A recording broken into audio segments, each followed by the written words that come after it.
Welcome. My name is Noëlle, and I am speaking with my colleague and friend Peter Mount Shasta, who, as he says, was given the book I Am the Open Door by the Ascended Masters.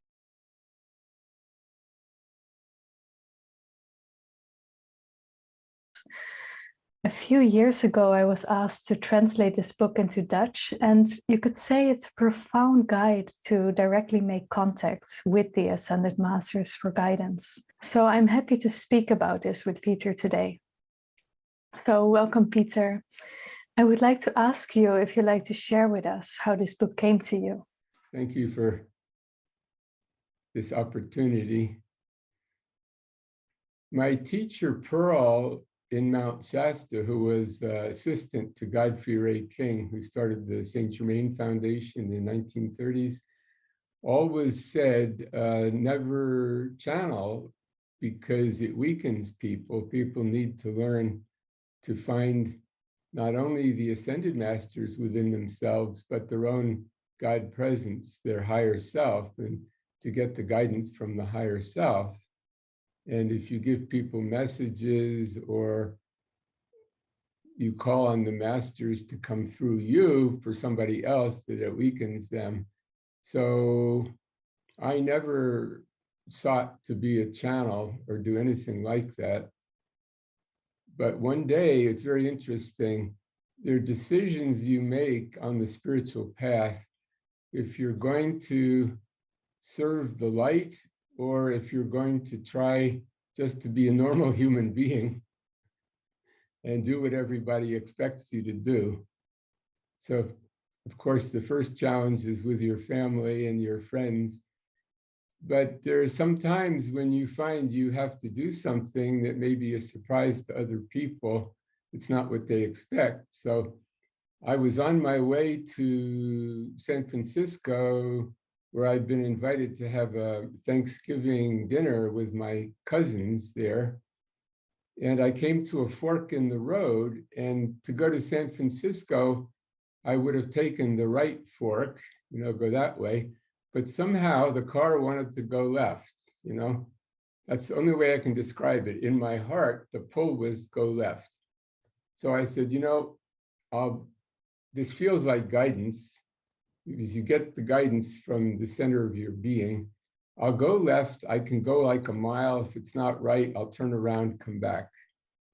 So I went, and immediately it felt good. That's the sign I made the right decision. So I kept driving, and then I realized it seemed like I was going to be going to the East Coast. But I kept driving. Finally, I ended up in Winnemucca, Nevada, and I said, I better call my cousin and say, I'm not going to make it for Thanksgiving. There's some other plan. And of course, she didn't believe in all of this stuff about guidance in the masters. And she said, well, that's par for you. We should have known we couldn't depend on you. So I felt kind of bad about that, to let her down. But again, the choice was follow the expectations of my family or follow the inner presence, So I kept saying, I am being guided, I am being directed. And it kept feeling right. So finally, a few days later, I ended up, about more like a week later, ended up in New York, and where my family was, my mother's house, and she was surprised to see me. But while I was staying there, I went through kind of an ordeal where there was a woman that I had met in Mount Shasta, and I had been shown that we were twin rays. In other words, two parts of the same soul. And of course, in the New Age, everybody's trying to find their twin ray.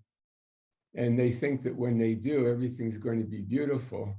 But they don't realize sometimes you're not meant to be together, which was in this case because we were both at very different places on the spiritual path. And she didn't really believe in the work I was doing with Pearl and with the masters. But still, there was that soul longing to be together, to work together. And while I was there in New York, she came to visit. but I was shown in a dream that if we were together, life would be a disaster. So I had to tell her that we were not meant to be together and that we had to separate. And this was very, very difficult. And for about a week, I felt like I was dying. And then one day, I was meditating in my room upstairs, and a ball of light came down from the ceiling, a dazzling bright ball of golden light. And I heard a voice say, "Write." And I thought, "Write? Write what?" And it said, "Go to the desk." So I went to the desk and I picked up a pen, and then I heard the voice say, "No, pencil." I don't know why that was, but then I said, "Okay, what am I supposed to write?" And I heard this sentence, "In the center of your being is a great light." And I thought, well, what comes next after that? And this voice said, "Write the first sentence, then we will give you the second sentence." So at that point, this ball of light followed me and stood beside me. And well, a being came out of the ball of light that was the great divine director. And I will show you a picture of this being.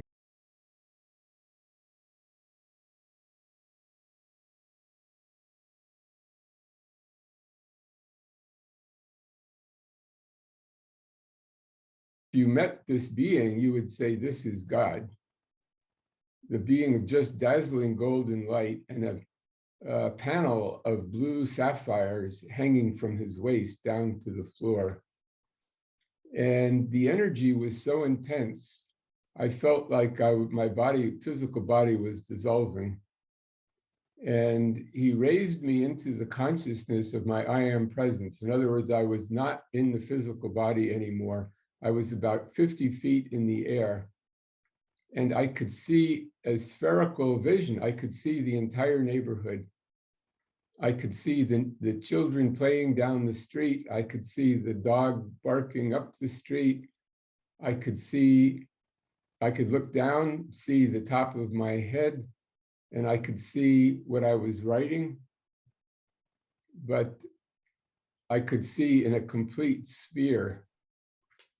And I know Yogananda talked about this once. His gurus put him in that same state where he could see everything in a circle. And there was just a feeling of tremendous bliss. And then I was back in my physical body, and then I kept hearing his words. So I wrote down what he was saying. And I've never written so fast in my life. The words just came one after the other. And I said, the energy was so intense. I said, "I can't take it. I can't take the energy." And he said, "You can and you will." And I went, whoa, okay. Because I felt like I was dissolving, that I was going to ascend right there. So I kept writing. I don't know how long it was, maybe an hour, 45 minutes. And then he stopped and disappeared. And I was, phew, that was the first discourse by the great divine director in this book.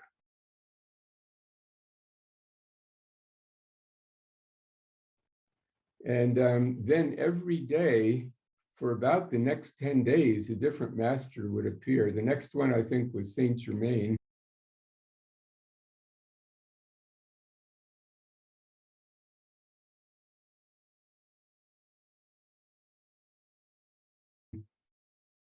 And there were a couple of goddesses, Kuan Yin,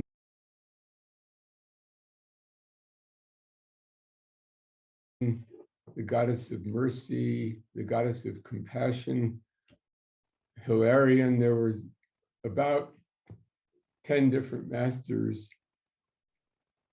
And I think there are 14 discourses altogether. It was very interesting. Whenever one of these masters would appear, my parents would be taken out of the house. And it's because the energy was so intense that they couldn't take it. They would just say, "Oh, we remembered we have to go somewhere." They would leave. And as the discourse was ending, they would come back to the house. And each of these discourses was a tremendous blessing. In fact, after the discourse by Saint Germain, I was so elated, I got up and I just said, I imagined that Saint Germain was in front of me. Now I could see these masters, some of them more clearly than others, but during the discourse, in the beginning of it, I could see them there, and Saint Germain was fairly clear, but then he had disappeared. So I got up and I said, Saint Germain, I bow to you. I am so grateful for this. And suddenly, a shaft of violet light came down into the room, and Saint Germain appeared in front of me. And he bowed also, and he said, Peter, I bow to you also. And then he went back up and disappeared, and the tube of violet light disappeared, you know. So at the end of the end of 10 days, I had these 14 discourses, and eventually that was published as this book, I Am the Open Door. So that's briefly, the story is in my autobiography, Apprentice to the Masters. The whole title is Adventures of a Western Mystic, and volume 2 is Apprentice to the Masters. I tell the story in a little bit more detail, but that's briefly how that book came to be. So, that's beautiful, beautiful to hear. When was this? How old were you then? That was in 1977. So let's see. And now you're 77. So what a Well, I beautiful. was about 33, I think. Yeah, and the book was finally published in 78, and it really became a bestseller. The funny thing is, see, my name is not on it as the author. The author is Ascended Masters, because I was just more like the editor, or what they call it, amanuensis. So these are really by the Ascended Masters. I don't take credit for it at all. And they've never channeled another book to me. I think they wanted to show me what real channeling is, and that most of the stuff that's out there is channeling is coming from different levels of the human mind, or sometimes from discarnate entities, because by and large, the masters don't go around doing this, but on occasion they do. But they wanted to show me what the real thing is. And also, it was an amazing introduction to these masters who have been my friends and mentors for the rest of my life up till now. Was it the first book you wrote also, or? Yeah, first book, yeah. There have been a dozen others, or I guess about 10 others since then. And you're translating, or you did translate this into Dutch, so that's great. It's been translated into French, I think, also, and will be translated into Korean soon. So. Yeah. Yeah, and it's wonderful how that happened in a way that was kind of asked as well. I remember well sitting in early spring in the Netherlands in the forest, and someone sent me an article about Ascended Masters, and I've never heard of that then. And at some point your name appeared on that page, but instead of reading your name, I saw your image. And that was kind of new to me. I had never experienced something strange, relatively strange like that. And then there was this message in my heart, contact me.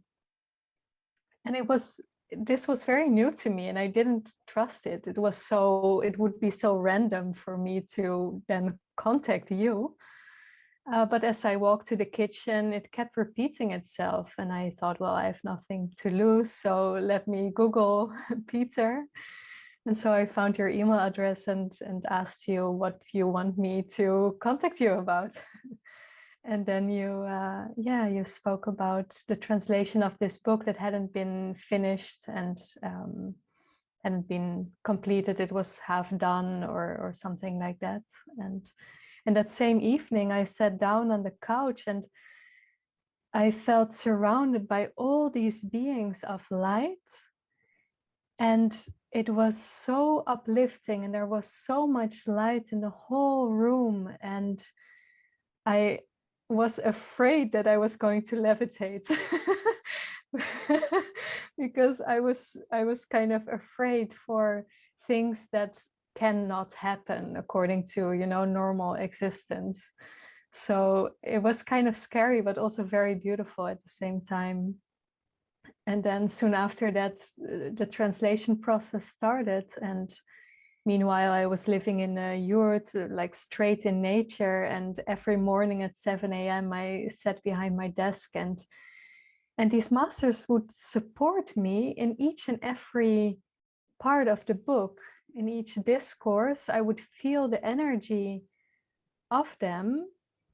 And sometimes the translation process was really complicated. I was really puzzled, like, how do I, you know, bring the same energy into words without, you know, missing the meaning of it? And then Saint Germain would often come and just type through my hands, and then I wouldn't even know what I was typing. And after that, I would read the sentence and look like, wow, what a great solution for this problem that I just had. And also what I recognized from your story is that the energy was so intense and so high up that I didn't know how to deal with it. It was like, yeah, so much. And then a friend taught me some yogic trick of putting my tongue against my upper palate and then sending the energy down, which saved me. And yeah, it was a very beautiful, beautiful process. Good. I mean, I should mention that the book is like a passport to the masters, you know, to the ascended master octave, that people tell me similar stories that they just, you know, hold it and they feel the presence of the masters, or just open it and read one sentence. And the whole essence of the book is really that you are a God being, you know, we are gods, and you can contact that individualized God presence, which resides about 50 feet above you, but in a higher, I don't like the word dimension, a higher frequency. And then you also have a Christ self or etheric self, which is between the human self and the God self, and that you can contact this divine presence, which is there waiting for you all the time. That's how I always wondered as a kid, how could God hear everybody's prayers on the earth at the same time? It's because God is not far away. God is 50 feet above your head, but sends a tube of light, a beam of light down through the top of your head, and it's anchored in your heart. So that's like a microphone, you know, what do they call it? A Bluetooth, you know? It's hears everything, and it's on 24/7, even in your sleep. God is listening to your thoughts and prayers and responds accordingly. So you don't have to go anywhere to the top of a mountain or go to the Himalayas. God is right there listening all the time and answers depending on your sincerity. But to trust that the answer doesn't always come as words, you know, frequently it doesn't. It just comes as a feeling or an inspiration to do something, or an intuition, you know.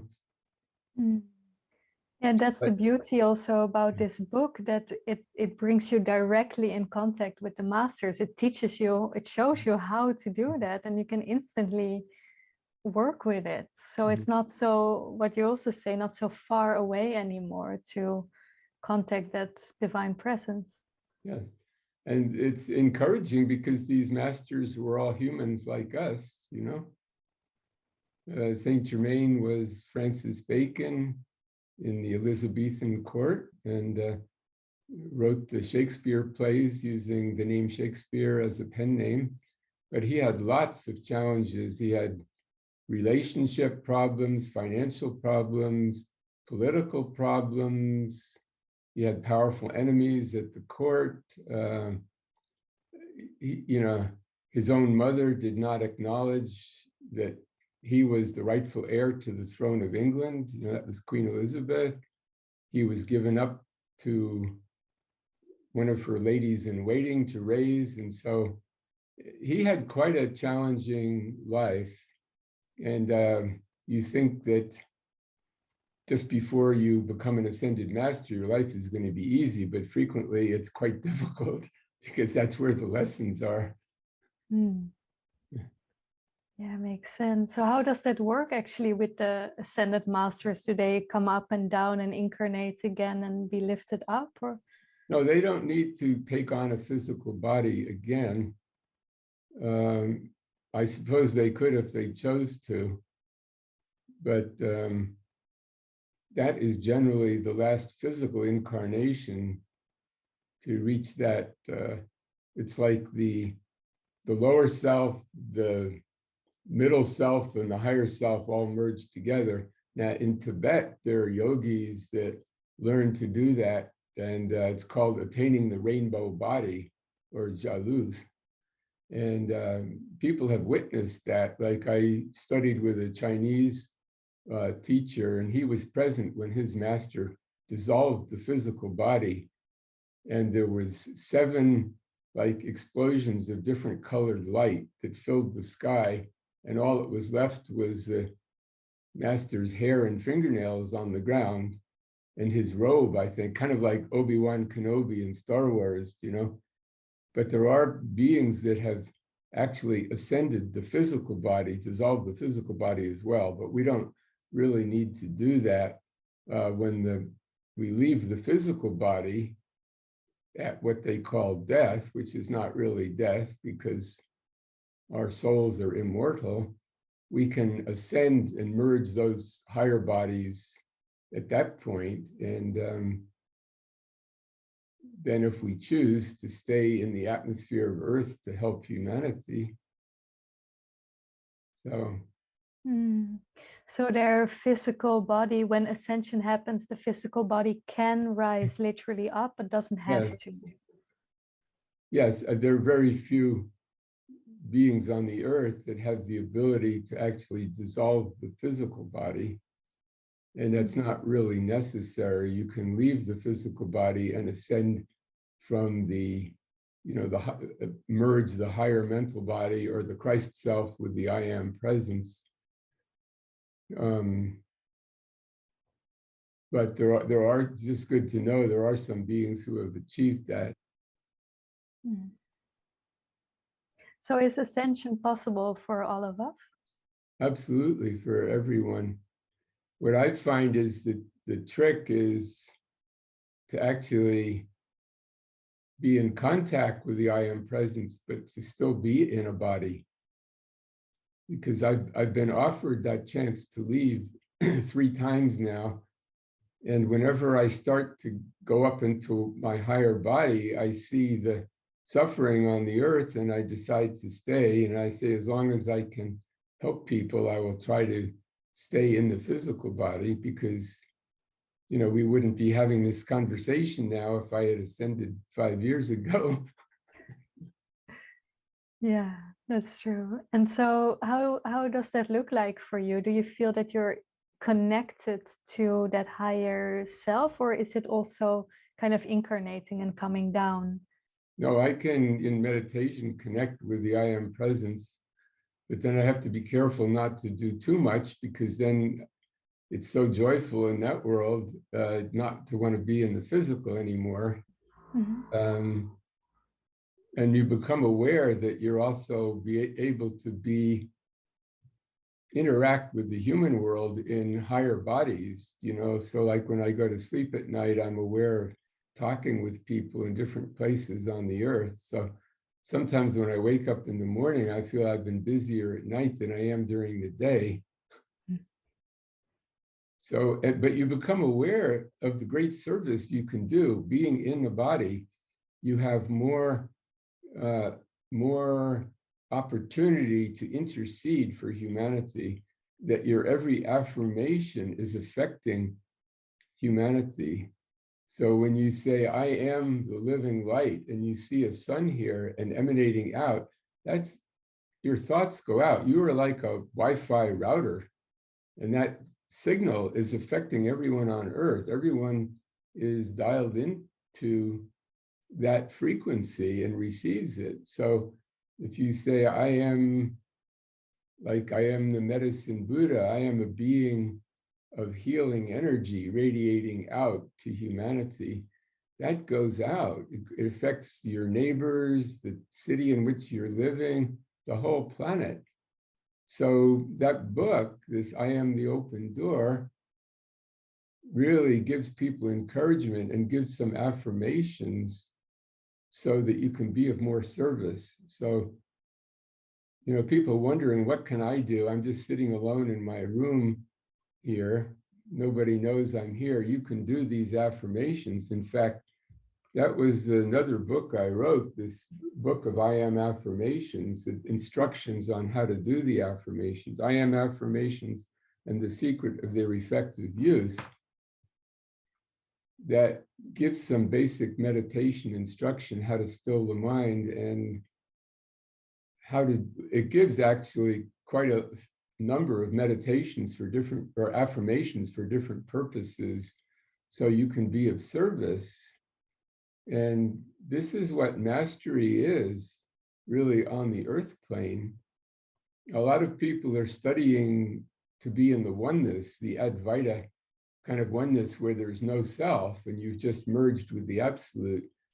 But then you're not on the earth anymore and you're not benefiting humanity. So this is the great choice to be a bodhisattva, to stay and be of service. And so staying on the earth plane and doing these affirmations is the work of a bodhisattva and is great service to your fellow human beings. Yeah, that's very beautiful. And I'm also wondering about the wide range of accessibility, in the sense that when there are personal challenges, especially in these times, you know, that there's a lot of fear and so forth, then how do we combine using these positive affirmations and being real and true with them, and yet, you know, working with our own challenges? How do you see that? Well, that's the great trick I see. That's why I talk about two kinds of meditation. One is the more light meditation, the energy and the affirmations. The other part is self-examination. You know, if something's bothering you, not just to decree it out of existence, you know, because it's going to come back, you know, until you have looked at the source. So it's like to turn your attention inward and say, what am I feeling? Well, I'm feeling angry at so-and-so. Well, I am being shown where that anger is coming from. And then you see kind of like a movie, and, oh, did I play some part in that? Did I trigger that person? Or have I ever done anything similar? Or when is the last time I felt that anger? Maybe it's, you know, I'm angry at my mother because she dropped me on my head when I was 2 years old, or, you know, you have to go in and look at the source of those things and resolve them. So that's, you know, what I call the self-examination meditation. And actually, there's also another kind, just being mindful, but that self-examination is a part of that. Like Trungpa Rinpoche, the great Tibetan Lama, said, if you can be aware of the suffering of the world and of your fellow friends and associates at the same time as you hold the awareness of the rising sun in your chest, you can hold both of those at the same time, then the warrior can make a good cup of tea. So that means to do something simple, like just make a cup of tea in full consciousness of your environment and everything going on in yourself, that is like real mastery. Yeah, that makes sense. Yeah. So there's a lot of work to do, you know. It's not just doing affirmations, also being mindful of what you're doing in the moment and realizing that your thoughts are affecting others. So why not send out positive thoughts, you know? Yeah. And so we don't affirmate the challenges away, so to say, but we affirmate towards them. That's what I heard when they arise. And when there's more space again, we can be of service to others. Is that? Yeah, I mean, in the moment, say you feel impatient at somebody, you can say, I am patience, I am compassion in that moment, or just feel the in-breath and the out-breath for 10 breaths, and then you calm down. Then later you can go home, say, work on, why did I feel impatient at that moment? What is it in me? And really do some self-examination, work on the cause. And then you can affirm, I am dissolving and consuming the cause of that impatience or that frustration, you know. But all those things that bother us, that things that happened years ago that still bother us, that is where the real growth is, to go within and look at the cause of those. What is that showing me about myself? But then, you know, to affirm your basic goodness, to say, you know, even though I'm suffering from this or that, I am a good person. I have the light of God within me, and to try to identify with that. And then that light sort of burns up all of those clouds. That's a wonderful description. So that's basically how we combine, you know, recognizing what we are on a deeper level with the affirmations in this case, Absolutely. and then shining through, not neglecting or negating, which is often common, what's also there, like the challenges, the worldly, human difficulties. Yeah.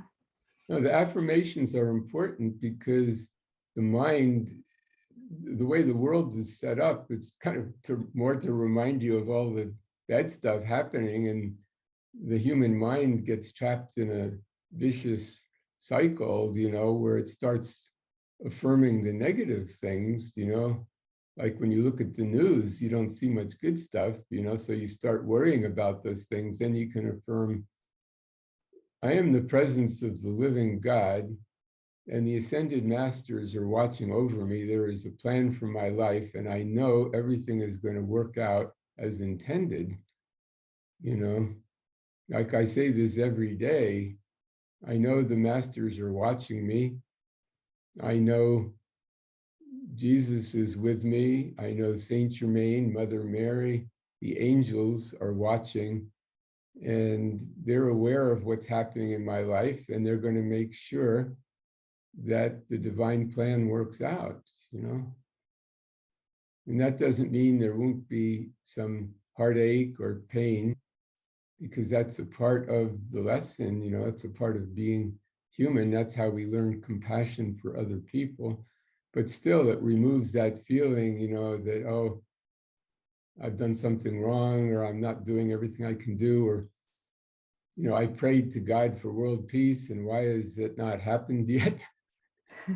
You know, but you can be world peace yourself and emanate that out. You know, you can be love and compassion and be a beacon of light and peace and compassion for those who meet you. And what's the way to trust that at all times when we have, of course, also some other limiting beliefs in our system? Well, it's to keep coming back to that feeling in your heart, you know, the feeling of goodness, and just to feel that presence. In India, they call the Jyoti, the sacred flame, you know, and that's where meditation comes in, to just keep strengthening that.